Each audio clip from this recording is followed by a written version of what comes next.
Right, so for anybody already sickened by Keir Starmer's racism this week, his racist comments regarding there being too many migrant workers in the NHS, that he'd rather they were perhaps working in factories, much like the one his toolmaker dad used to run, maybe. It's now come out that he wants to recycle the equally racist and very outdated Blairite dream of ID cards, should Labour, which looks likely, ever win power. So why the beef about ID cards, Damo? Surely people being able to identify themselves is not a bad thing. Well, here's Welsh windbag junior Stephen Kinnock's justification for them. I think they should certainly be on the table. It needs to be properly reviewed and discussed. It was something that I think a previous Labour government got very close to introducing, and for various reasons it didn't come off.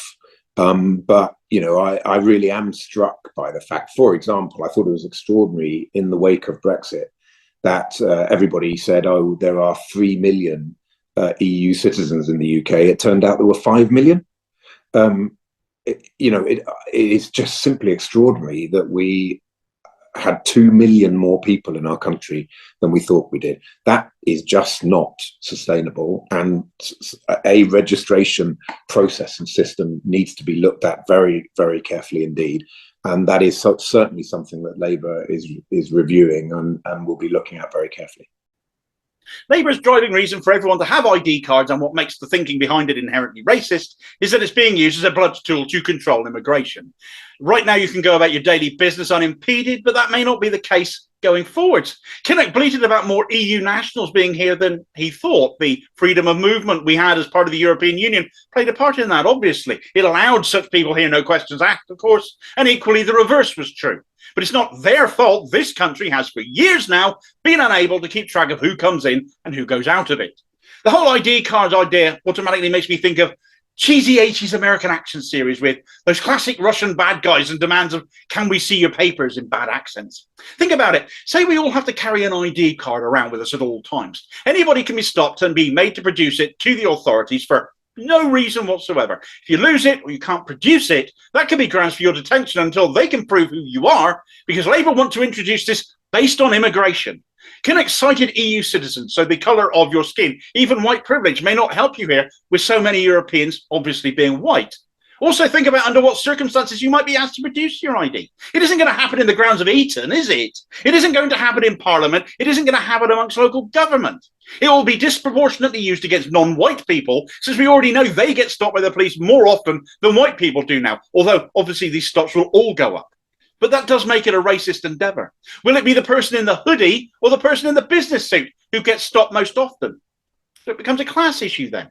Will it be the people conducting a peaceful protest, people on strike, or the people watching it who get stopped? So there it becomes a freedom of expression issue. And what would the consequences be for such a person taking part in such disruption, given the government has all they need to know about you at their fingertips? ID cards are authoritarian, reactionary, a stick held by those in power to beat the rest of us down with. And it isn't just immigrants who will be held down by it. All of our civil liberties will be as well, in the name of protecting our borders. Also, I'd give it 5 minutes and they'll be entirely forgeable. You know they'll balls it up. That'll make the whole thing a complete waste of time and money when the integrity of the whole system would no longer be trustworthy. This is state oppression in the name of protecting us all from something we don't need protection from and removing our freedoms while they do it. But of course, Kinnock was talking about EU citizens, wasn't he? He was very careful to not mention those illegal ones coming across from France that you might figure they'd be very effective against. Say you've turned up on a beach in a dinghy. You've made your way across the channel. You're kissing the sand that you're one of the lucky ones to survive that trip and claim asylum. Claiming asylum is a human right recognised under international law, and you can make that claim, ID card or not. Doesn't matter. Locking you up for not having ID at this stage would therefore violate that law, when of course you're here to make that asylum claim. Well, you will get issued with an ID card whilst your claim is going through. But this isn't some future policy move that Labour might have mooted now. This is what happens already and has done for years. The Home Office will have issued you with an application registration card, or ARC card. It's a credit card sized document, much as Labour's cards would no doubt be, and you will hold this whilst your application is going through or are appealing a decision, and includes information about the individual, such as where they are from, how old they are, and whether they are entitled to work or not here. What more do they need? And as such, why do we need ID cards at all? Make no mistake, this has sod all to do with immigration and is simply a warning sign for Starmer's authoritarianism already on display within the Labour Party. That will become law should he ever reach power.